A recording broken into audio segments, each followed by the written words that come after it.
রাম মন্দির করে কি হবে? অনেকে এই প্রশ্নটা করেন, অনেকে এই বোকা বোকা প্রশ্নটা করেন, এবং এই বোকা বোকা প্রশ্নটা মূলত যাদের থেকে আমরা দেখতে পাই, শুনতে পাই, তাদের জেনুইনলি কোথাও না কোথাও একটা স্ট্যাম্প আছে। হয় তারা ইন্ডি জোটের পার্টনার, হয় তারা ইন্ডি জোটের একেবারে প্রধান মুখ, বা তারা এই ইন্ডির যে পিন্ডি চটকে গেছে বলে বিরোধীরা বলছেন ইন্ডি জোটের, তাদের অন্যতম শরিক দল অর্থাৎ তৃণমূল কংগ্রেস, বাম বা কংগ্রেস। রাম মন্দির করে কি হবে? রাম মন্দির কি পেটে ভাত দেবে, মাথার চাল দেবে?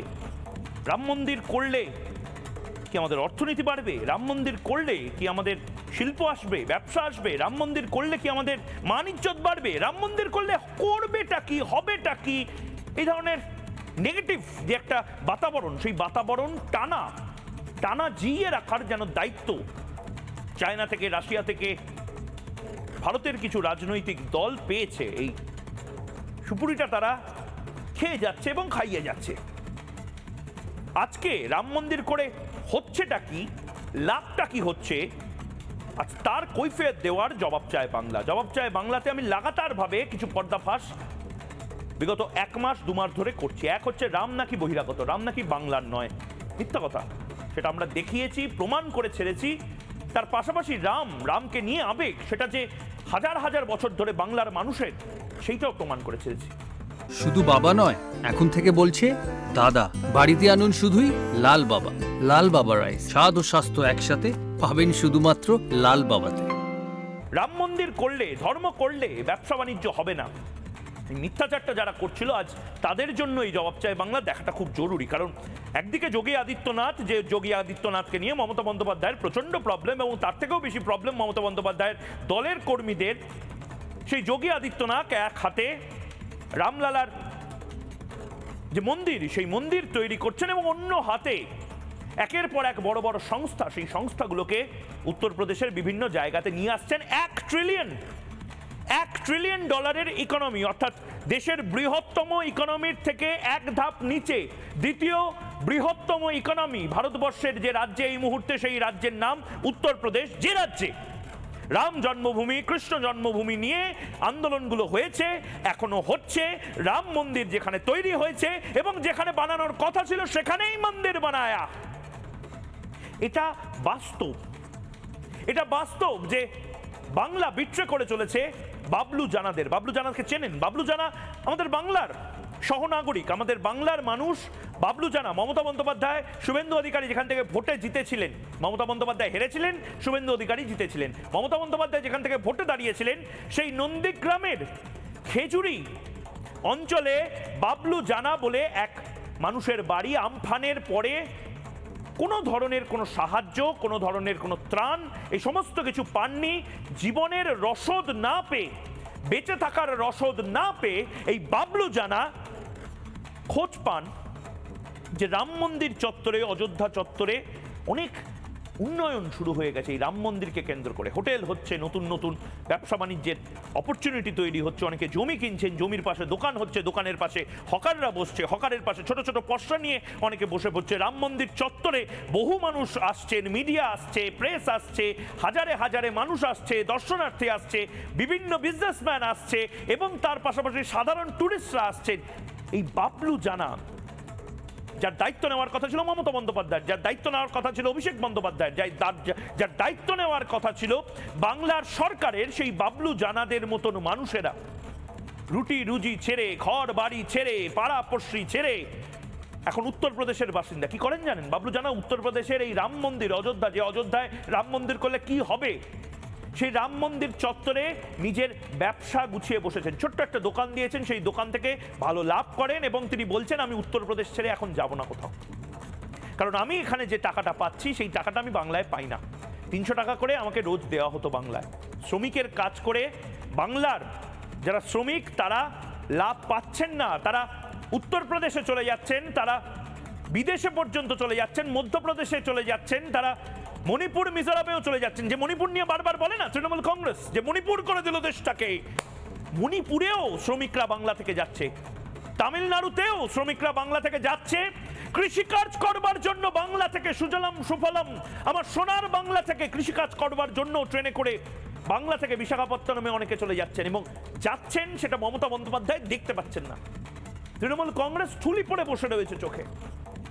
তৃণমূল কংগ্রেস দেখতে পাচ্ছে না যে আসলে তৃণমূল কংগ্রেস এগিয়ে বাংলা, লড়ছে বাংলা, এগোচ্ছে বাংলা, এই করছে বাংলা, ওই করছে বাংলা, স্লোগান ঝাড়ছে, কিন্তু আসলে পিছিয়ে দিচ্ছে বাংলাকে। যে বাংলায় বাবলু জানাদের কোনো জায়গা নেই, যে বাংলাতে আমার আপনার ঘরের সন্তানেরা একটু পড়াশোনা শিখলে, একটু কলেজে গেলে, একটু ইউনিভার্সিটি গেলে তারা বুঝতে পারছে যে আমাদের বাংলায় আর কোনো সেক্টর 5, সেক্টর 6, রাজারহাটের পরে রানীরহাট তৈরি হয়নি। জলপাইগুড়িতে কোনো টেকনোলজিক্যাল হাব নেই, মাথা ভাঙাতে কোনো আইটি সেক্টর আর তৈরি হয়নি, নন্দীগ্রামে কোনো কেমিক্যাল হাব হয়নি, সিঙ্গুরে কোনো গাড়ির কারখানা হয়নি, এবং যা হয়েছে তা হলো সিন্ডিকেট, কাটমানি, এবং এইটার বিরুদ্ধেই লড়াইটা টানা আমাদের করে যেতে হবে। আমাদের মানে কাদের? আপনাকে, আমাকে। আপনি যে টিভির পেছনে বসে রয়েছেন, আমি টিভির সামনে এই মুহূর্তে রয়েছি। মমতা বন্দ্যোপাধ্যায়রা যারা বলেন যে ভাত দে, বামেরা যারা বলে ভাত দে, আসলে ভাতের লড়াইটা করে দেখাচ্ছে বিজেপির সরকার। আসলে ভাতের জন্য লড়াইটা যে কিভাবে করতে হয় সেটা দেখাচ্ছে নরেন্দ্র মোদী, এবং সে কারণেই আসলে হয়তো বাংলার যে রাজনীতিবিদরা এই মুহূর্তে রয়েছেন বিজেপি বিরোধী রাজনীতিবিদ যারা রয়েছেন, তাদের অনেক কিছু শিক্ষা নিতে হবে, অনেকগুলো ক্লাস করতে হবে, তাদের একটা ক্র্যাশ কোর্স করতে হবে, এবং সেই ক্র্যাশ কোর্সটা করতে হবে যোগী আদিত্যনাথের কাছে গিয়ে। যোগী আদিত্যনাথের ক্লাসরুমে, আমি জানি না ওনাদের কাছে নাম্বার আছে কিনা যোগী আদিত্যনাথের, কিন্তু আমার মনে হয় তৃণমূল কংগ্রেসের নেতাদের, বামফ্রন্টের নেতাদের, কংগ্রেসের নেতাদের একটা ক্র্যাশ কোর্স অবিলম্বে করা উচিত যোগী আদিত্যনাথের কাছে, যেখানে যোগী আদিত্যনাথ ওনাদেরকে শেখাবেন যে এক হাতে কি করে মন্দির মসজিদ করা যায় এবং অন্য হাতে কি করে উন্নয়ন করা যায়। রাম মন্দিরও হবে, স্যামসাংয়ের কারখানাও হবে, রেডমির বড় বড় ইনস্টলেশন ফার্মও হবে, গুড়গাঁও হবে, নয়ডা হবে, ফৈজাবাদ হবে, ফরিদাবাদ হবে, সব হবে, কিন্তু কাটমানি এবং চুরির সরকারের অংশীদারিত্ব কেউ পাবে না। না খাউঙ্গা না খানে দুঙ্গা। একটাই প্রশ্ন বাংলার মানুষের আজকে, বাবলু জানাদেরকে একের পর এক বিতাড়িত করে বাংলা থেকে, এই বাংলায় চোরেদেরকে মাথায় বসিয়ে, চোরেদেরকে নিয়ে লাফালাফি লম্ফঝম্প করে, টাকার পাহাড়ে অপসপাকে বসিয়ে আসলে কি বাংলাকে এগিয়ে নিয়ে যাচ্ছে তৃণমূল কংগ্রেস, না পিছিয়ে দিচ্ছে তৃণমূল কংগ্রেস? আজ তার জবাব চায় বাংলা। শুরুতেই 120 সেকেন্ডের মধ্যে এই প্রতিবেদন, এবং তারপর আসছে বিতর্কে। আমরা এখানে চলে এসেছি বলতে আমফান ইয়াসে সব ক্ষয়ক্ষতি হয়ে গেছে, বাড়িঘর সব চলে গেছে, পানের বরজও চলে গেছে, আর আমাদের দেশে যে কাজ করে যে খাবো সেটুকু আর আশ্বাস হচ্ছে না, তার জন্য এখানে চলে এসেছি। পরপর 2 বছর দুটি প্রাকৃতিক দুর্যোগ, আমফান আর ইয়াস, তাতেই সর্বশান্ত হয়েছিলেন পূর্ব মেদিনীপুরের খেজুরির বাসিন্দা বাবলু জানা। হারিয়েছিলেন ঘর। যখন পথে বসার জোগাড়, তখনই দিশা পান বাবলু বাবু।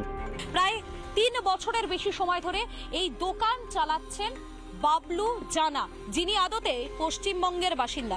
হঠাৎ নিজের রাজ্য ছেড়ে অযোধ্যাতে তিনি কেন এলেন? আমরা এখানে চলে এসেছি বলতে আমফান ইয়াসে সব ক্ষয়ক্ষতি হয়ে গেছে, বাড়িঘর সব চলে গেছে, পানের বরজও চলে গেছে, আর আমাদের দেশে যে কাজ করে যে খাবো সেটুকু আর আশ্বাস হচ্ছে না, কারণ 300 টাকা মজুরি দিলে আমরা কি করে খাবো, তার জন্য এখানে চলে এসেছি। সেক্ষেত্রে বাড়ি ছেড়ে এতটা দূরে থাকতে খারাপ লাগে না? কি করবো, লাগলেও কি করবো, সংসার তো দেখভাল করতে হবে, পেটের টানে। তাহলে এবার কি করবো বলো? তাহলেই বুঝুন, বাংলায় দুর্নীতিতে জর্জরিত প্রান্তিক মানুষের জীবন যুদ্ধে ঘুরে দাঁড়ানোর রসদ যোগাচ্ছে এই অযোধ্যায়। অথচ এই অযোধ্যা, উত্তরপ্রদেশ, যোগী রাজ্য, রাম রাজ্য নিয়েই কত না মাথা ব্যথা মোদী বিরোধীদের। সরকারের ঝোঁক কেন শুধু মন্দির বানাতেই? কেন নজর নেই কর্মসংস্থানে? এমন সব হাজারো প্রশ্ন তুলে যখন বিরোধীরা আক্রমণ শানাচ্ছে, তখন তাদের গালে 82 সিক্কার থাপ্পড় যেন বাবলু জানারা, যে মানুষগুলো চোখে আঙুল দিয়ে দেখিয়ে দিচ্ছে মন্দির নগরীও কিভাবে বাণিজ্যিক রাজধানীতে পরিণত হতে পারে।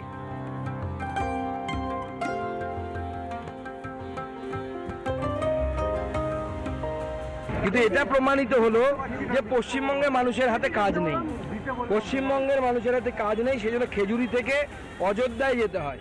সে তো কালীঘাটে গিয়েও মন্দিরের পাশে গিয়ে দোকানটা করতে পারত, কিন্তু সেখানে তার জায়গা হচ্ছে না, তাকে যেতে হচ্ছে অযোধ্যায় খেজুরি থেকে। খেজুরি কোথায় আর অযোধ্যা কোথায়? যে বাংলায় চোরেরা লুটে পুটে খাচ্ছে, ত্রাণও চুরি যাচ্ছে চাকরি বাকরি কয়লা গরু সব, সেই বাংলার শাসক দল এর বড় কি বলবে তারা বাংলাকে এগিয়ে রেখেছে? কেন ভাবের ঘরে চুরি করা? তার জবাব চায় বাংলা। রিপাবলিক বাংলা। যে যেখানে সুযোগ পাবে সে সেখানে নিজের বসতি তৈরি করবে, যে যেখানে সুযোগ পাবে সেখানেই সে যাবে, ব্যবসা করবে, বাণিজ্য করবে, চাকরি করবে।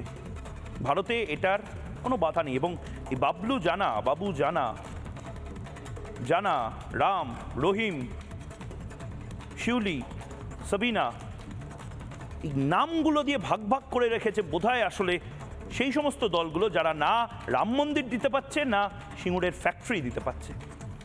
আজ বাংলার মানুষ প্রশ্ন করছে, যোগী আদিত্যনাথ যদি পারে, সত্যি তো যোগী আদিত্যনাথ রাম মন্দির করছে, গর্বের সাথে করছে। যোগী আদিত্যনাথ বলছে রাম মন্দিরের পরে কৃষ্ণ জন্মভূমি নিয়ে আন্দোলন শুরু হবে, কিন্তু তার পাশাপাশি আন্দোলন শুরু হবে যাতে করে ভারতবর্ষের সবচেয়ে বড় ইকোনমিতে পরিণত করতে পারে উত্তরপ্রদেশকে। 1 ট্রিলিয়ন ইকোনমি, $1 ট্রিলিয়ন ইকোনমি, ইকোনমিটাও যেভাবে লড়াইটা চলছে তার পাশাপাশি লড়াই চলছে রাম মন্দিরের। এবং সেই সমস্ত দল যারা প্রতি সময় বলে ভাত কি আসবে রাম মন্দির থেকে, সায়নী ঘোষ হিন্দু হৃদয় সম্রাটের মতন, হিন্দু হৃদয় সম্রাজ্ঞী হয়ে গেছেন এখন। সায়নী ঘোষ এখন বলছেন বাটি হাতে বসতে হবে নাকি। এত কিছু জানেন সায়নী ঘোষ, এটা জানেন না দীঘাতে একটা জগন্নাথ মন্দির তৈরি হচ্ছে, রাজ্য সরকার তৈরি করছে।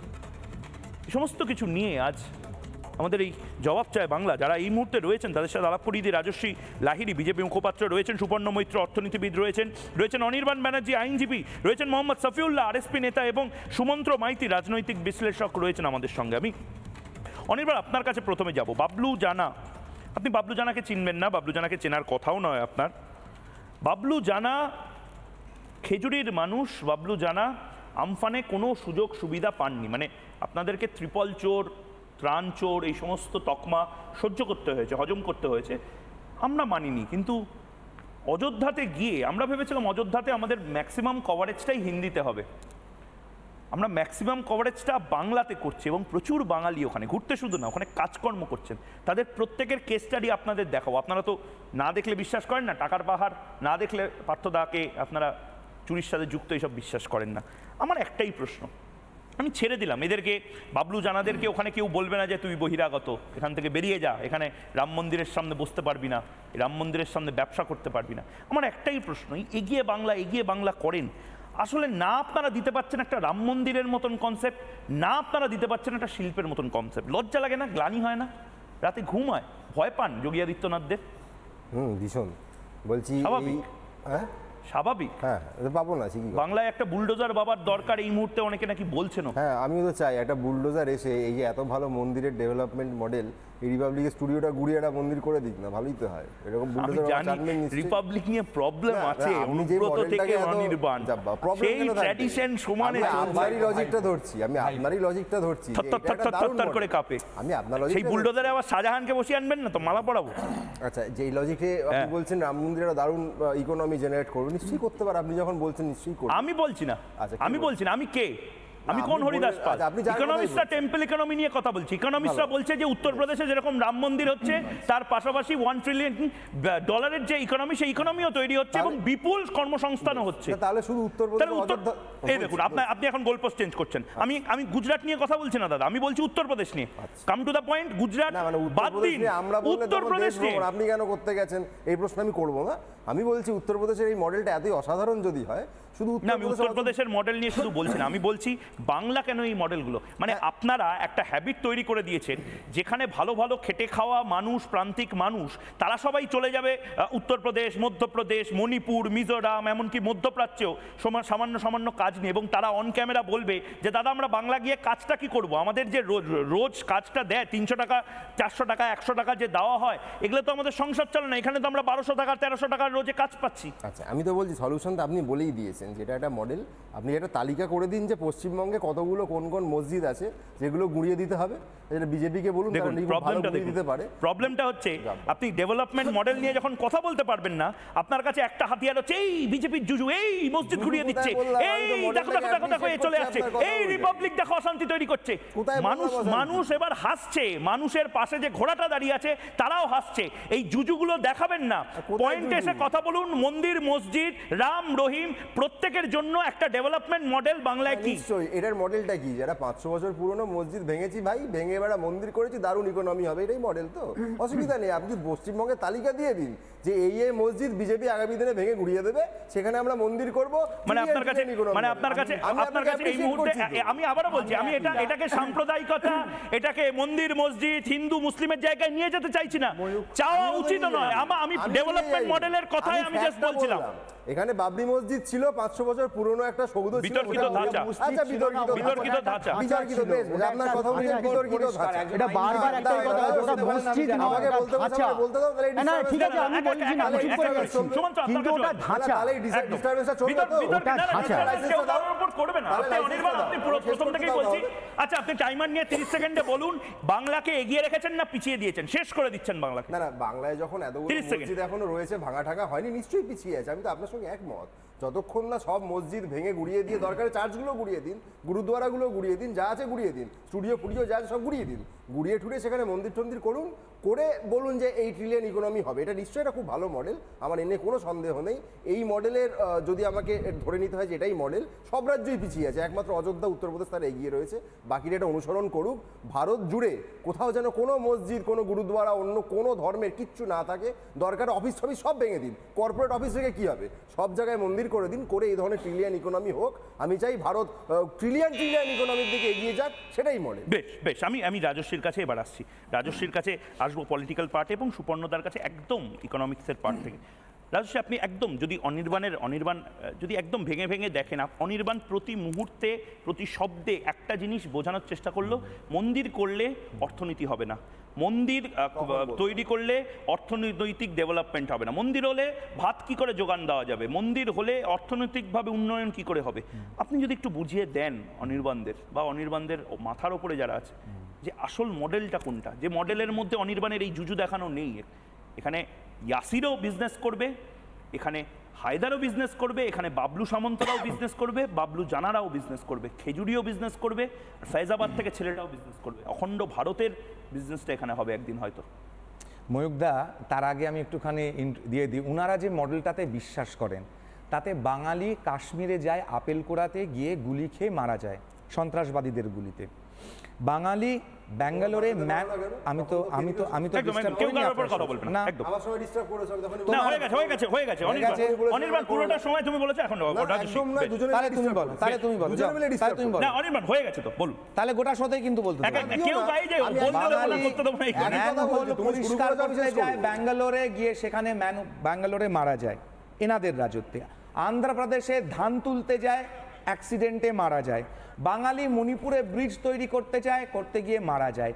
ভারতবর্ষের যে কোনো প্রান্তে যে কোনো দুর্ঘটনা যদি ঘটে, সেখানে যদি একাধিক মানুষ আটকে পড়ে থাকে বা হতাহতের সংখ্যা পাওয়া যায়, দেখবেন বিরাট বড় এবং সব থেকে বেশি সংখ্যক পশ্চিমবঙ্গের বাঙালি যারা গিয়ে সেখানে মারা যাচ্ছেন। এইটা হচ্ছে তাদের মডেল, এটা হচ্ছে পশ্চিমবঙ্গের বর্তমান মডেল।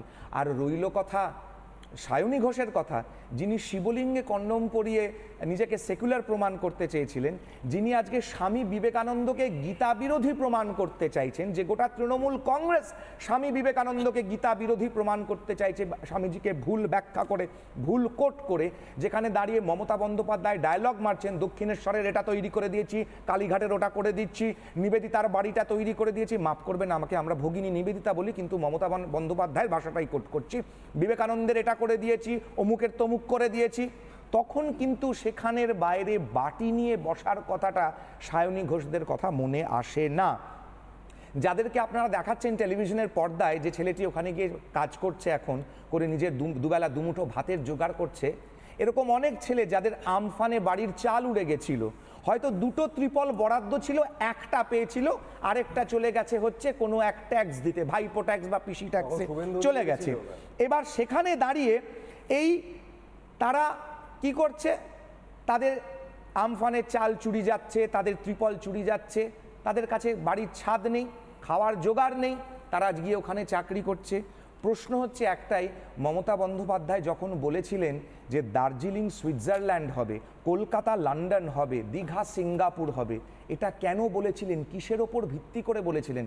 ট্যুরিজম ইন্ডাস্ট্রির ওপর ভিত্তি করেই তো বলেছিলেন যে সেখানে ট্যুরিজম হবে। শুধু তাই নয়, দীঘাতে জগন্নাথ মন্দির যেটা হচ্ছে এবং কালচারাল সেন্টার যেটা হচ্ছে, এক্স্যাক্টলি এই বাবলু জানা যে এলাকার মানুষ, আমফান যে সময় ঘটে তার পরবর্তীকালে তিনি যদি কোনো রকম সাহায্য না পেয়ে থাকেন, আমার মনে হয় রাজনৈতিক দায় প্রাথমিকভাবে কথাটা কি শুধুমাত্র বাবলু জানাকে নিয়ে, মানে তুমি এখন শুধু মমতা বন্দ্যোপাধ্যায় কি শুধু খেজুরির মুখ্যমন্ত্রী? আপনি যদি মমতা বন্দ্যোপাধ্যায় কি শুধু খেজুরির মুখ্যমন্ত্রী? ধরবো স্যার, আচ্ছা আপনি বাবলু জানার উদাহরণ দিয়ে উত্তরপ্রদেশ কত ভালো দেখাতে পারবেন, আর আমি বাবলু জানার কথা বলে আপনি জানতাম না এতদিন পশ্চিমবঙ্গ সরকারের কোনো ব্যাপারে কোনো দায়বদ্ধতা নেই, সব আমাদের দায়। আমরা পশ্চিমবঙ্গে সরকার চালাচ্ছি। 45 লক্ষ অফিসিয়াল পরিযায়ী শ্রমিক লকডাউনের সময় দেখে নিয়েছে কত পরিযায়ী শ্রমিক পশ্চিমবঙ্গে এসেছে আর কতজন পশ্চিমবঙ্গের বাইরে গেছে। আর এরা টেম্পল ইকোনমির কথা বলে, এরা টেম্পল ইকোনমির কথা বলে, কিন্তু আজ অব্দি বলে না যে ভারতবর্ষের 9 লক্ষ মন্দিরের মধ্যে 4 লক্ষ ইমিগ্রেশন এবং ইমিগ্রেশন স্টেট ওয়াইজ সবচেয়ে বেশি হয়েছে বিহার, উত্তরপ্রদেশ থেকে। সেটা সরকারের ঘরে যায়। ভালো করে জানো, চিল্লিয়ে লাভ নেই, যদি ওই আঙুল দেখিয়ে চিল্লিয়ে লাভ নেই বলছি তো। মন্দিরকে ফ্রি আছে, স্টেট কন্ট্রোল থেকে মন্দিরকে ফ্রি করে অটোনমাস বডি করে একাধিক রাজ্য করে, তোমরা করে দেখাও, কোন সরকার মন্দিরের পয়সায় তোমরা করে দেখাও, কথা বলার শোক আছে, সাহস ধক আছে, করে দেখাও। আরে রাজ্য সরকারকে বলতে হবে এই কথা বলুন, কিন্তু এই কথা বলা মন্দিরের পয়সায় চলবে আর মন্দিরের টাকা দিয়ে সেই টাকা অনির্বাণ শুনে নাও। আজকে যেহেতু প্রত্যেকে নিজের বক্তব্য রাখার মতন জায়গা তৈরি করে এসেছেন, আমি চাই না কেউ কারোর উপর কথা বল, শুধু আমাকে একটা কথা বলো অনির্বাণ, আমি তোমার সাথে কথা বলছি, আর কেউ কথা বলছি না। অনির্বাণ 700 কোটি টাকা, অনির্বাণ 700 কোটি টাকা, not a matter of Anirban 700 কোটি টাকা, শুনে নাও অনির্বাণ 700 কোটি টাকা রাজ্য সরকার মন্দির পারপাসে ইনভেস্ট করছে। অনির্বাণ 700 কোটি টাকা, 700 কোটি টাকা অনির্বাণ রাজ্য সরকার ইনভেস্ট করবে বলে অ্যাসিওর করছে। জলপেশ মন্দির থেকে শুরু করে, ফুরপুরা শরীফ থেকে শুরু করে, তারাপীঠ থেকে শুরু করে তারকেশ্বর, এটা ঠিক, আর রাম মন্দিরটা ভুল না। আমি কোথায় বললাম? আমরা বলছি এই মন্দিরের পেছনে খরচা না করে যারা চাকরির জন্য বসে আছে তাদেরকে চাকরি দিয়ে তাদের মাইনের ব্যবস্থা করুন, তাদের মাইনের ব্যবস্থা করুন। দীঘাতে জগন্নাথ মন্দিরে সরকারি অর্থে ভালো লাগবে তো রাজস্বী বলতে বললে আমি বলবো, দিয়ে পাচ্ছে না, তুমি চেল্লাও, তোমার টাইমে আমি বলবো, তোমার টাইমে আমি বলবো, আমি অনির্বাণকে টাইমার দিচ্ছি, আমি অনির্বাণকে টাইমার দিচ্ছি। সরকারের টাকা হচ্ছে না, রাম মন্দির জনতার টাকা হচ্ছে। তুমি চুপ করো, আমি অনির্বাণকে 30 সেকেন্ড, অনির্বাণ তোমার কাছে যদি উত্তর থাকে অনির্বাণ 30 সেকেন্ড, অনির্বাণ 30 সেকেন্ড। বাকি সব রাজ্যে সব মডেল ভুল, আমি তোমার সঙ্গে একমত। যতক্ষণ না মসজিদ বা ইয়ে ভেঙে চার্চ, গুরুদ্বারা ইত্যাদি যা আছে সব ভেঙে গুঁড়িয়ে দিয়ে যতক্ষণ না মন্দির হচ্ছে, সেটা কোনো ইনস্টিগেটিং কথা বলছো, আমি 100 বার তোমার সঙ্গে একমত। উস্কানিমূলক কথা বলছো। তুমি যে মডেলটা বলছো, তুমি যে মডেলটা বলছো সেই মডেলটা আমি সমর্থন করছি তো, আমি এলাবোরেট করে দিচ্ছি। তুমি যা করছো রাজস্বী পুরোটা ফেরত পাবে, পুরোটা ফেরত হবে।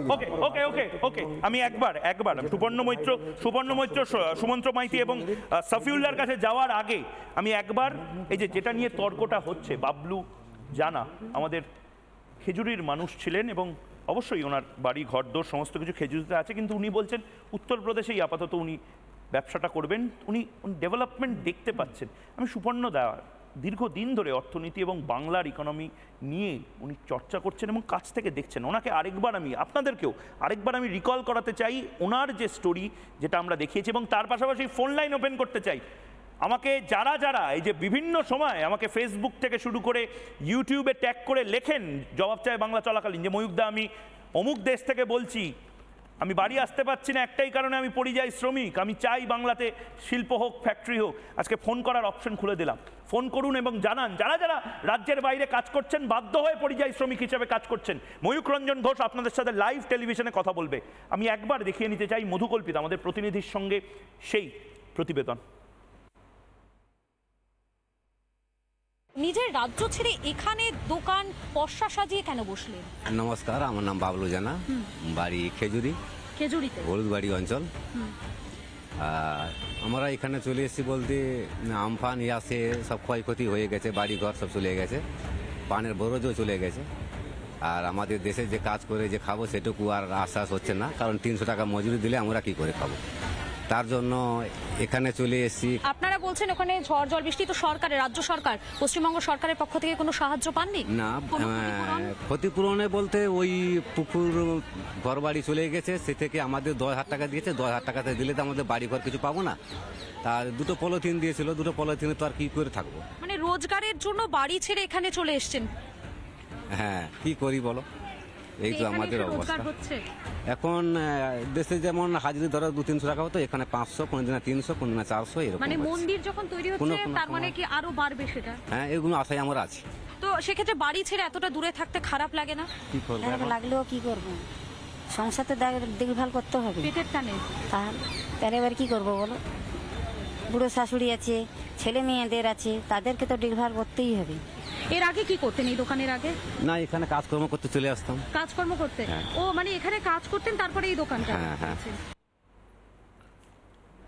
সুবর্ণবাবু, এই যুক্তি যে মন্দির করলে অর্থনীতি হবে না, অর্থনীতি করতে গেলে কখনো কোনো মন্দির বানাতে হবে না, তৃণমূল কংগ্রেস অবশ্য বানাচ্ছে, কিন্তু এই যে রাজনীতিবিদদের, তথাকথিত বিপ্লবীদের যে যুক্তি, একটু যদি বুঝিয়ে বলেন।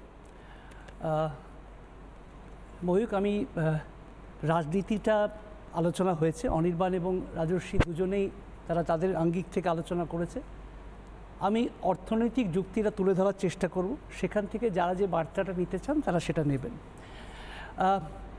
একজন ভদ্রলোক যার সাথে আমার কাজ করার সৌভাগ্য হয়েছিল, তার নাম মিস্টার স্যাম পিট্রোডা। আমি বেঙ্গলের আইটি অ্যাডভাইজারি কমিটিতে ছিলাম এবং স্যাম পিট্রোডা সেই কমিটিটার চেয়ারম্যান ছিলেন। কিন্তু আমি আজকে ওনাকে ওই জন্যে স্মরণ করছি না, আমি সম্পূর্ণ ওনাকে একটা অন্য বিষয়ে স্মরণ করছি। তার কারণ এই রাম মন্দির নিয়ে উনি একটা মন্তব্য করেন যে ভারতবর্ষে এই মন্দিরটা বাদ দিলেও অনেক জিনিসগুলো আছে যেগুলো নিডস অ্যাটেনশন, সেটা হচ্ছে কর্মসংস্থান, মন্দিরটা পরে হলেও চলবে। এই যুক্তিটা শুধু উল্টো দিকের নয়, উনি যে দলটাকে সমর্থন করার চেষ্টা করছেন তারাও কিন্তু ওনার এই বক্তব্য থেকে মুখ লুকিয়েছেন বা সরে গেছেন। তার কারণ অর্থনৈতিক যুক্তিগুলো আমি তুলে ধরতে চাই। এই যে রাম মন্দিরটা হচ্ছে, সেটার থেকে প্রথম কথা হচ্ছে 2টো শব্দ ব্যবহার করা হয়েছে এবং প্রধানমন্ত্রী 2টো শব্দ ব্যবহার করেছেন। আমি রাজনৈতিক আলোচনায় যাচ্ছি না। 2টো শব্দ কি? একটা হচ্ছে বিকাশ, আমি হিন্দি শব্দটাই বলছি, আর একটা হচ্ছে বিরাসত। বিকাশ মানে কি? বিকাশের 2টো আঙ্গিক আছে, একটা হচ্ছে রোজগার, আরেকটা হচ্ছে কর্মসংস্থান। আর বিরাসত হচ্ছে, একটা হচ্ছে পরম্পরা এবং একটা হচ্ছে ঐতিহ্য। এবং এই রাম মন্দিরটা করলে যেটা বলা হয়েছে, প্রায় 8,500 কোটি টাকা 10 বছরে এটা হবে।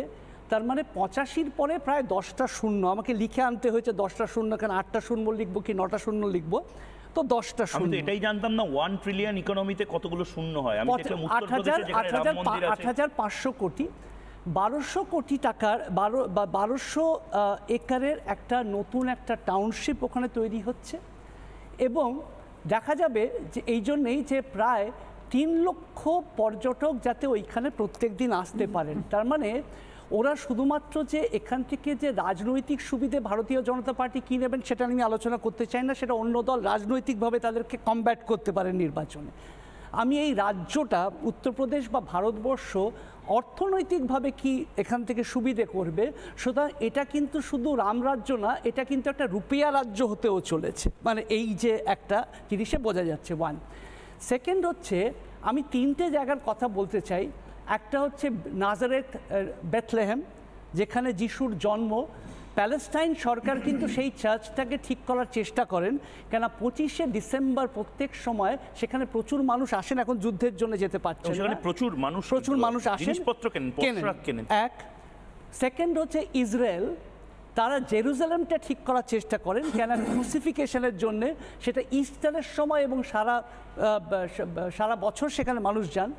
এবং মেক্কার জন্য সৌদি আরব প্রচুর রোজগার করে। সুমন্ত, সুপর্ণবাবু, এটা কি সত্যি কথা যে সৌদি আরবে পেট্রো ডলার ছাড়াও ট্যুরিজম এবং এই যে মক্কা মদিনার থেকে যে টাকা, সেটা একটা বড় টাকা, সেটা হেল্প করে? নিশ্চয়ই হেল্প করে। এবং এটা নাকি ভ্যাটিকান সিটির ক্ষেত্রেও ঠিক? নিশ্চয়ই ভ্যাটিকানের ক্ষেত্রেও সত্যি, এবং প্রত্যেকটা সরকার সেটা করতে চান। এবং আমি একটা কথা বলবো যে এই যে আজকে মমতা বন্দ্যোপাধ্যায়, আমি অর্থনীতি হয়তো কোনো কিছু পছন্দ করি না করি, কিন্তু আমি একটা রাজনৈতিক যুক্তি, ধরুন আমাদের মুখ্যমন্ত্রী সিদ্ধান্ত নিয়েছিলেন যে প্রত্যেকটি দুর্গাপুজোকে উনি একটা টাকা দেবেন, 60,000 টাকা উনি বা 70,000 টাকা উনি বাড়িয়ে প্রত্যেককে দিচ্ছেন। এবং সেটা হয়তো রাজস্বীরা হয়তো সেখান থেকে আপত্তি করেছিলেন যে কেন দিচ্ছেন বা কি দিচ্ছেন, কিন্তু তা সত্ত্বেও দিয়ে উনি বারবার ওটাকে জাস্টিফাই করার চেষ্টা করেছেন যে দুর্গাপুজো একটা বিরাট অর্থনীতি এবং সেখানে সব ধর্মের মানুষ যারা পসরা সাজিয়ে বসেন তারা বেনিফিট করেন। তাহলে দুর্গাপুজো যেটা বছরে মাত্র 4 দিন হয়, সেখান থেকেই যদি এত অর্থনৈতিক প্রভাব পড়তে পারে, তাহলে একটা পার্মানেন্ট স্ট্রাকচার। এবং আমি যদি রিলিজিয়াস ডিনোমিনেশনগুলো থেকে কত টাকার অর্থনীতি বা ইকোনমি, সেটা তো বলেছিলেন 80,000 না, উনি বারবারই উনি 50,000 কোটি টাকা যেটা হয় সেটা বলেছেন। এবং আমি 50,000 হয় কি 60,000 হয় 70,000 হয় না, আমি ওনার ইকোনমিক লজিকটা তো মমতা বন্দ্যোপাধ্যায় ফেলে দিতে পারছি না, তার কারণ it's a great revenue earner এই দুর্গাপুজো, এইটা তো আমি ফেলে দিতে পারছি না। এবং আজকে দেখা যাচ্ছে যে যদি আমি হিন্দু, সারা পৃথিবীতে হিন্দু দেখি, হিন্দু হচ্ছে 140 কোটি Hindu and the third denomination. Christians হচ্ছে প্রায় 230 কোটি, মুসলমান সম্প্রদায় 218 কোটি। তাহলে ভারতবর্ষে যদি আমরা মনে করি যে Ram is a north Indian symbol, যদি আলোচনার ক্ষেত্রেও ধরে নিই, তাহলে নর্থ ইন্ডিয়ান হিন্দু এবং জিসিসি কান্ট্রি থেকে এবং অন্যান্য কান্ট্রি থেকেও যদি প্রত্যেকে একবার যদি শুধুমাত্র ধর্মের কারণে নয় বাট আইডেন্টিটির কারণে, মানে আমি যদি স্যামুয়েল হান্টিংটনের কথাটাই, দি ক্ল্যাশ অফ সিভিলাইজেশনের কথাটা ইউজ করতে পারি, যে তারা যদি আসেন, it's going to be a great revenue spinner. সুতরাং আমরা যদি দুটোকে যদি আলাদা করে দেখার চেষ্টা করি, রাজনৈতিকভাবে প্রাণ প্রতিষ্ঠা হলে সেটা করা উচিত নয় কিনা, আমার মনে হয় বাংলাই পথ দেখায়। সেই জন্য দুর্গাপুজো মন্দিরের সাথে, না না, আমি বলছি বাংলা হয়তো সত্যি ভারতবর্ষকে পথ দেখাচ্ছে, তার কারণ এখানেও অনেকে আমরা হয়তো বিরক্ত বোধ করেছি যে হয়তো অনেক দুর্গাপুজো ইনগ্রেশনের আগেই হয়, মানে দুর্গাপুজো হওয়ার আগেই আমরা হয়তো ওটা ইনগ্রেট করে ফেলেছি, হয়তো প্রাইম মিনিস্টার মোদি সেখান থেকেই শিখেছেন, বিকজ বাংলা পথ দেখায়।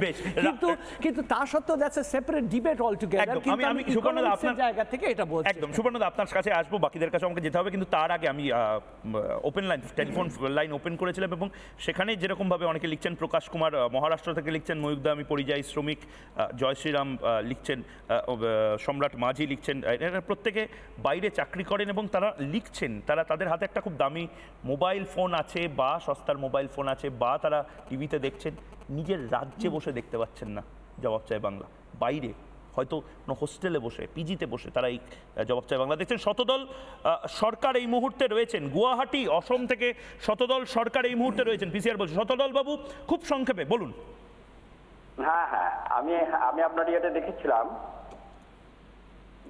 প্রোগ্রামটা আমি দেখছিলাম। আমি ওই যে অরিন্দম বাবু যে বললেন যে ইকোনমি ইয়ে হবে না, মানে প্রগ্রেস হবে না রাম মন্দির, এটা একদম ডাহা মিথ্যা কথা বলছেন উনি একজন এরকম শিক্ষিত মানুষের এইরকম কথাটা বলাটা ঠিক নয়, এটাই আমার বক্তব্য। আচ্ছা, অরিন্দম বাবু, অনির্বাণ বাবু সম্ভবত, বেশ ঠিক আছে, আমি বেশ আপনার বক্তব্য আমরা শুনলাম। বেশ, আমি এরপরে রয়েছেন বাসুদেব অধিকারী বলে একজন রয়েছেন, উনি এই মুহূর্তে থাকেন কর্ণাটকে। বাসুদেব বাবু, আপনি কর্ণাটকে থাকেন, আপনি আসলে কোথাকার মানুষ? আমি গোবরডাঙ্গা থেকে বলছি। গোবরডাঙ্গা মানে উত্তর 24 পরগনা। তা আপনি কর্ণাটকে কেন গেলেন? আমি কাজের জন্য বেরিয়েছি। আমি পশ্চিমবঙ্গ থেকে আমি কোনো সাহায্য পেইনি। আমরা দুজন মানুষ অসুস্থ বিকলাঙ্গ। আমি প্রধানকে বলেছিলাম যে আমাকে একটু সাহায্য করো। আমি আমফানে সাহায্য পাইনি। আমার ঘরে হাতে করে নিয়ে গেছে ঘর। না, আমফানের সাহায্য পাননি মানে বুঝলাম না, মানে আমফানের সাহায্য তো দেওয়া হয়েছিল, কেন পাননি আপনারা? এখন প্রধান কিছু দেয়নি,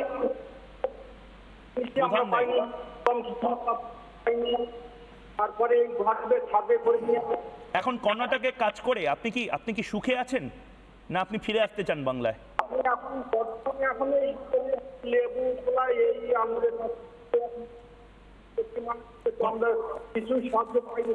বেশ, অডিওর একটু সমস্যা আছে। অনেক ধন্যবাদ, কিন্তু আপনারাই জবাব চায় বাংলাকে প্রতিনিয়ত 1 নম্বরে করে নিয়ে যাচ্ছেন, এবং সে কারণে আমি নতমস্তকে আপনাদের প্রণাম করছি যে কোনোদিন হয়তো আপনারা জবাব চায় বাংলায় বসে কলকাতায় বসে দেখতে পারবেন। আমি সফিউল্লাহ এবং সুমন্ত্র দুজনেই কথা বলতে পারিনি।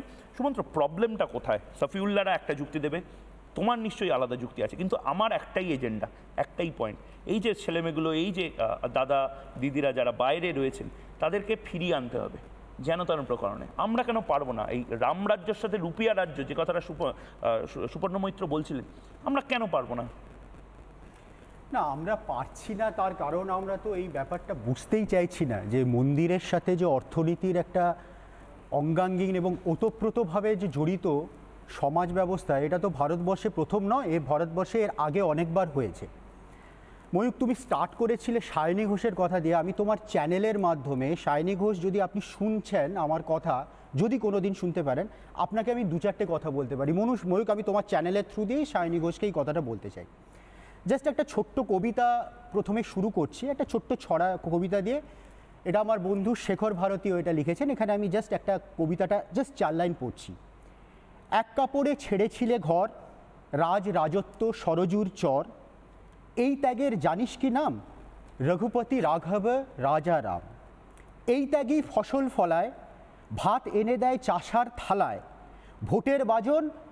ভোটের গাজন খিদে বেচে খায় যেসব সাজেন, তারা রাম বুঝবে না, চাষির মতো লাগল তুলে জমি চিরে রাম খুঁজবে না, তারা রাম বুঝবে না। মিস সায়নী ঘোষ, আপনি যদি এইটা শুনছেন, তাহলে আপনি যে মন্দির এবং ভিখিরির যে আঙ্গিকটা এনেছেন, তাতে আপনার পরিষ্কার, আপনি যদি একটু পড়াশুনো করে থাকতেন, তাহলে আপনি জানতেন যে প্রাচীন ভারতে মন্দির এবং অর্থনীতির একটা অঙ্গাঙ্গিনভাবে জড়িত থাকে। শুধু বাজারটা মন্দির ঘিরে হয় না, দুর্ভিক্ষ, মহামারী, প্রাকৃতিক দুর্যোগ, যে কোনো জায়গায় মন্দির থেকে অর্থ যেত রাজকোষে, রাজা যাতে তার কাজ প্রতিপালন ঠিকঠাক মতো করে। প্রথম কথা এটা হচ্ছে, শুধুমাত্র মন্দিরের কাছে কিন্তু ভিখিরি বসেন না। মিস সায়নী ঘোষ, যে ছেলেটি তৃণমূল করেও বছরের পর বছর চাকরি না পেয়ে ধর্মতলায় বসে আছে, তার বাবা যদি আজকে অসুস্থ হয়, তার বাবা কিন্তু উঠবার্নে বসতে পারে না। তাকে কিন্তু দিনের শেষে মন্দিরের ছায়াতলে গিয়েই শান্তি খুঁজতে হয়। আপনি এটা জানেন না। আপনি এটা না জেনে শুধুমাত্র মন্দিরকে ভিখিরি বলে ভারতীয় সংস্কৃতিকে ঠিক যেভাবে আগে অপমান করেছিলেন, এখনো অপমান করেছেন। এবং পরিষ্কার করে বলতে চাই, আপনি অর্ধশিক্ষিত, আপনি তার বেশি কিছু নন। হ্যাঁ, বলুন। মসজিদের ছায়ায় বসতেই পারেন, মসজিদের ছায়ায় বসতে তো কেউ বারণ করেনি। যদি মসজিদের ছায়াও কেউ বসে, সেখানে তো বসতে বারণ করেনি। আমি সেখানে একটা জিনিস আমি বুঝতে পারছি না, আমি জানি আপনি সব কথায় মসজিদ আনছেন কেন? এই জায়গাগুলো তুমি বারবার কথায় মসজিদ আনছেন কেন? না, ফার্স্ট কথায় আপনি শুরু থেকেই শুরু করছেন যে মসজিদ গুড়িয়ে দিতে হবে। কোনো জায়গায় বলা হচ্ছে না যে মন্দির হচ্ছে মানে মসজিদ গুড়িয়ে দিতে হবে। ধাঁচা গোড়ানো হয়েছে, মসজিদ গোড়ানো হয়নি।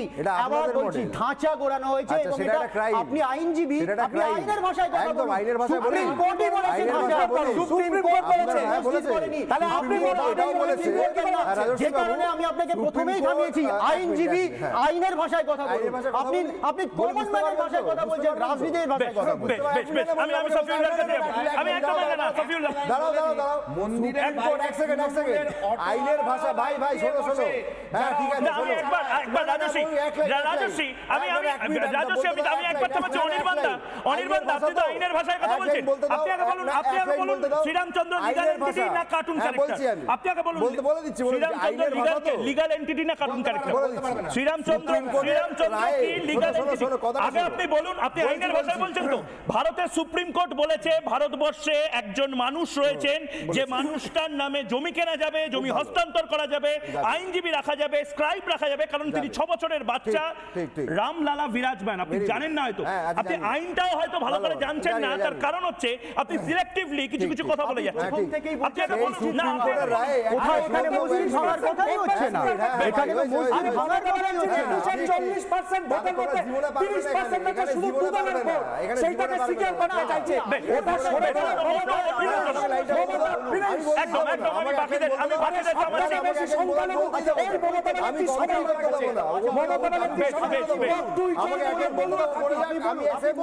আপনি বলুন, আপনি আইনের ভাষায় কথা বলছেন, আপনি আইনজীবী, আপনি আইনের ভাষায় কথা আইনের কথাই বলছি। সুপ্রিম কোর্টে যে রায়ের কথা হচ্ছে যে বাবরি মসজিদ স্ল্যাশ বিতর্কিত, আবার ডিস্টার্ব বলতে দাও। বাবরি মসজিদ সুপ্রিম কোর্ট যেটাকে বলেন, তাতে পাতা ছেঁড়া গেল, তাতে পাতা ছেঁড়া গেল, বাজে কথা বলছেন, পাতা ছেঁড়া গেল, পাতা ছেঁড়া গেল, তাতে পাতা নিচে আমার কথাটা বলতে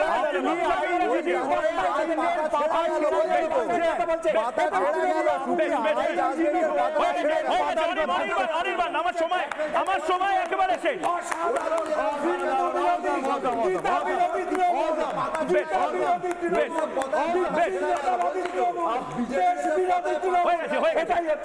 আমি সাফিউল্লাহ খুব আমার আমার টাইম নেই, আপনাকে শুরু থেকে দিয়েছি আমি টাইম। আমি সাফিউল্লাহর কাছে যাবো, প্রতিনিধি বসে রয়েছে। সাফিউল্লাহ বলুক, আপনার বলা হয়ে গেছে, সাফিউল্লাহ বলুক। কিন্তু সাফিউল্লাহর জায়গাতে আমি সাফিউল্লাহ একটা প্রশ্ন করবো। সাফিউল্লাহ, তোমার অনেকগুলো বক্তব্য থাকতেই পারে, কিন্তু তৃণমূল কংগ্রেস কি সত্যি এগিয়ে নিয়ে যাচ্ছে বাংলাকে? উত্তরপ্রদেশ খুব খারাপ, গুজরাট খুব খারাপ, তৃণমূল কংগ্রেস কি বাংলাকে এগিয়ে নিয়ে গিয়ে ভালো করতে পারছে? সাফিউল্লাহ, দেখো ময়ূকদা, এই বছর 3-3.5 বছর আগে যখন করোনা গোটা বিশ্বব্যাপী যখন ছড়িয়ে পড়েছিল, সেই সময় আমরা যারা বাঙালি বা ভারতবর্ষের মানুষ একটা শব্দের সঙ্গে বিশেষভাবে পরিচিত হয়েছিলাম, মাইগ্রেন্ট, পরিযায়ী। এবং এই মাইগ্রেন্ট পরিযায়ী যখন আমরা সব পরিচিত হয়েছিলাম, সেই সময় দেখেছিলাম যে এই লকডাউনের সময়, হঠাৎ করে যে লকডাউন, সেই লকডাউনের সময় আমরা দেখেছিলাম যে দলে দলে বাঙালিরা কেরালা, তামিলনাড়ু, কর্ণাটক থেকে শুরু করে কাশ্মীর এবং সুদূর মধ্যপ্রাচ্যের দেশগুলোতে ছড়িয়ে পড়েছিল। শুধু তাদের খালি হাতে কাজ ছিল না, ভুখা পেটে ভাত ছিল না। এবং একই রকম যে কথা রাজশ্রীদা বলছিল, রাজশ্রীদার কথার সঙ্গে একমত। এই বাঙালি কাশ্মীরে গিয়ে আপেল কুড়াতে গিয়ে গুলি খেয়ে মারা গেছে, সন্ত্রাসবাদীদের গুলি, আমি দ্বিমত হচ্ছি না। আবার একই রকমভাবে মালদার আফরাজুলকে আমরা দেখেছি, রাজস্থানের শম্মুলাল রেগাররা তারা পিটিয়ে খুন করেছে, সেই শম্মুলাল রেগারদেরকে মাথায় তুলে নিয়ে এসেছে সেই এলাকার বিজেপি। এটাও আমরা দেখেছি। আমাদের বক্তব্য যে খুব স্পষ্ট। ময়ূকদা বলার সময় বলছিল যে যোগী আদিত্যনাথ উত্তরপ্রদেশে রাম মন্দির করছে, তাহলে তুমি তোমার কথা অনুসারে স্পষ্ট যে উত্তরপ্রদেশের সরকারি রাম মন্দির করছেন। তুমি নিজে উইথড্র করো, তুমি নিজে বলেছো যে উত্তরপ্রদেশ যোগী আদিত্যনাথ রাম মন্দির করছে।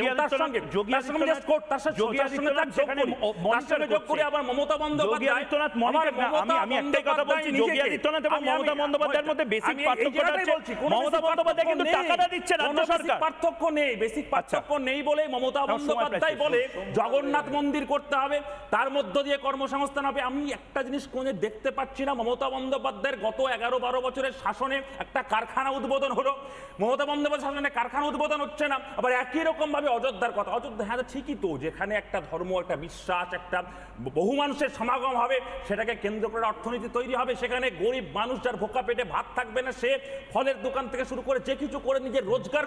পশ্চিমবঙ্গের করতে পারতো, সেটা উত্তরপ্রদেশে কেন করছে? উত্তরপ্রদেশে কেন করছে? উত্তরপ্রদেশে কেন করছে? পশ্চিমবঙ্গের বুকে দাঁড়িয়ে যদি সংখ্যা তত্ত্বের হিসাব ধরা হয়, সব থেকে বেশি মানুষ মাইগ্রেন্ট হয় কেরালায় গিয়ে কাজ করে, তামিলনাড়ু গিয়ে কাজ করে। আসল ব্যাপার হচ্ছে সরকারের কাজ মন্দির বা মসজিদ বানানো নয়, সরকারের কাজ হচ্ছে শিল্প, শিক্ষা, কর্মসংস্থান, সেই দিকে নজর দেওয়া। আজকে বাংলার দিকে তাকিয়ে দেখলে ধর্মতলায় দেখা যাবে যে পশ্চিমবঙ্গের সরকার প্রতিদিন তার পোলারাইজেশন পলিটিক্সের মধ্য দিয়ে এই রাজ্যের বেকার যুবকদের সম্পূর্ণ স্বপ্নকে ধ্বংস করেছে। একই রকম ভাবে আমার দেশের সরকার প্রতিদিন আমাদের দেশের বেকারত্বকে নিয়ে ছিনিমিনি খেলছে। এই দুই সরকারের কাজ হচ্ছে আসলে দেশের এর সাধারণ মানুষকে বোকা বানানো, কিন্তু আসল কাজটা করতে হবে দেশের সরকারের। যেটা আমি 10 সেকেন্ড করে বাকিদের দেবো, আমি রাজশ্রী 10 সেকেন্ড এবং বাকিদের কাছে আমি ছোট ছোট করে যাওয়ার চেষ্টা করবো, আমার সময় একদম কম, 1 মিনিট সময়, প্লিজ 10 সেকেন্ড। এই মুহূর্তে যখন আমরা আলোচনা করছি, তখন মধ্যপ্রদেশের ভারতীয় জনতা পার্টির সরকার 56% ডিএ ঘোষণা করেছে রাজ্য সরকারি কর্মচারীদের জন্য। পশ্চিমবঙ্গের ডিএ পার্সেন্টেজ কত? আজকে দাঁড়িয়ে ভারতবর্ষ 5th লার্জেস্ট ইকোনমির দিকে এগোচ্ছে, 4th লার্জেস্ট অটোমোবাইল হাব। আর শুধু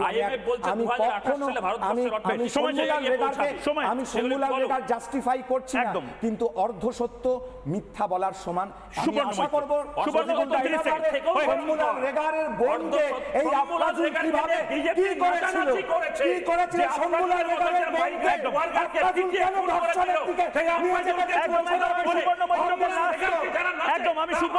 সুবর্ণ মৈত্রকে আমি লাস্ট 30 সেকেন্ড দিতে চাই, তারপরে আমাকে এই বিতর্ক এখানে শেষ করতে হবে। সুবর্ণ মৈত্র 30 সেকেন্ড। রাজর্ষি সফিউল্লাহ প্রত্যেকেই যে কথাটা বলছেন, সত্যি সরকারের কাজ মন্দির মসজিদ গির্জা করা নয়। সরকারের কাজ হচ্ছে একটা উন্নত দেশ গড়ে তোলা, সেটাই বোধহয় তারা চেষ্টা করছেন। এবং আমার মনে হয় এই রাম মন্দির বিজেপি সরকার করছেন না, কিন্তু উত্তরপ্রদেশের মুখ্যমন্ত্রী সম্পূর্ণ লাভ ওঠাচ্ছেন এখান থেকে, এবং সেখানকার মানুষ এবং সারা দেশের মানুষ অর্থনীতিভাবে অনেকটা চাঙা করতে পারতেন। আমরাও যদি সেই পথে হাঁটতে পারতাম, মন্দির মসজিদের কথা বলে নয়, কিন্তু কিছু তো করে করতে পারতাম। শুধুমাত্র আমরা ডিয়ার লটারি 20 টাকার পাউচ, এটার থেকে বোধহয় বেরোনোর সময় হয়েছে। বেশ বেশ, আমি এইবার একেবারে সরাসরি যে পোল, যে প্রতিদিন ভোট করানো হয়, রিপাবলিক বাংলায় জবাব চায় বাংলাতে আপনারা ভোট দেন, এবং সেখানে আজকে প্রশ্ন করা হয়েছিল রাম মন্দির নিয়ে কি অহেতুক বিভ্রান্তি ছড়ানো হচ্ছে। আমি এই মুহূর্তে যে পোল পার্সেন্টেজ, 71% মানুষ বলছেন হ্যাঁ, এবং 29% মানুষ বলছেন না, বিভ্রান্তি ছড়ানো হচ্ছে না। বেশ ভালো টান এই ইউটিউবে এই মুহূর্তে একই প্রশ্ন করেছিলাম আমি, এবং ইউটিউবে 89%, 89% মানুষ বলছেন বিভ্রান্তি ছড়ানো হচ্ছে, অপপ্রচার করানো হচ্ছে, গুজব করা হচ্ছে, এবং 11% মানুষ বলছেন না, করা হচ্ছে না। টুইটার এক্স হ্যান্ডেলে 75% মানুষ বলছেন হ্যাঁ, গুজব ছড়ানো হচ্ছে, অপপ্রচার করানো হচ্ছে, 25% মানুষ বলছেন না। আপনারা যারা এই মুহূর্তে ভোট দিচ্ছেন, নিজের নাম লিখুন, ময়ূক রঞ্জন ঘোষকে ট্যাগ করুন, জবাব চাই বাংলাকে ট্যাগ করুন, এবং আপনাদের গুরুত্বপূর্ণ মতামত দিতে থাকুন, কারণ আপনারাই বাংলার নতুন ভবিষ্যৎ তৈরি করবেন। একটা ছোট্ট বিরতি নিচ্ছি, বিরতির পর ফিরে আসছি আমি ময়ূক, সঙ্গে থাকুন।